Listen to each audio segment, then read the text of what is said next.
പഠിച്ച യുവജനങ്ങളെയാകെ തച്ചു പകർക്കാമെന്നാണ് ഇവർ കരുതിയിരുന്നത്. അതെല്ലാം അതിജീവിക്കുന്ന ഒരു ഉജ്ജ്വലമായ യുവജന പ്രസ്ഥാനം മലപ്പുറം ജില്ലയ്ക്കകത്തുണ്ട് എന്ന് ബോധ്യപ്പെടുന്നവർ എല്ലാം ത്യജിച്ചുകൊണ്ട് ഒരു ഭീഷണിക്ക് മുന്നിലും മുട്ടുപറയാതെ കൊണ്ടതിലേറെ കൊടുത്തുകൊണ്ട് പ്രിയപ്പെട്ടവരെ, ആക്രമിക്കാൻ വരുന്നവന്റെ മുന്നിൽ മുട്ടുമടക്കി ഓടിയ ചരിത്രമില്ല. ഇവിടെ ആക്രമിക്കാനും തീരുമാനിച്ചിരിക്കുന്നു. അങ്ങനെയാണെങ്കിൽ ഇത് സമാധാനപരമായി നമുക്ക് പോകാം. യാതൊരു പ്രയാസവും അതിനെത്തില്ല. നമുക്കറിയാം, പെൻഷൻ പ്രായം വർധനവുമായി ബന്ധപ്പെട്ടുകൊണ്ട് ഈ കേരളത്തിലെ യുവത ഇന്ന് സമരത്തിലാണ്. ഒരു അവിശുദ്ധ കൂട്ടുകെട്ടിന്റെ ഭാഗമായി ഈ കേരളത്തിൽ ഇന്ന് അധികാരത്തിലിരിക്കുന്ന UDF സർക്കാർ 56 വയസ്സിലേക്ക് കേരളത്തിലെ പെൻഷൻ പ്രായം ഉയർത്തിയിരിക്കുന്നു.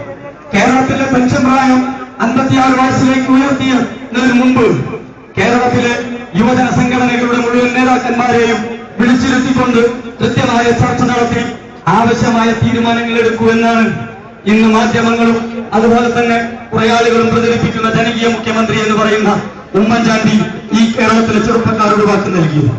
അധികാരത്തിൽ വരുന്നതിന് മുമ്പ് 20 ലക്ഷത്തോളം വരുന്ന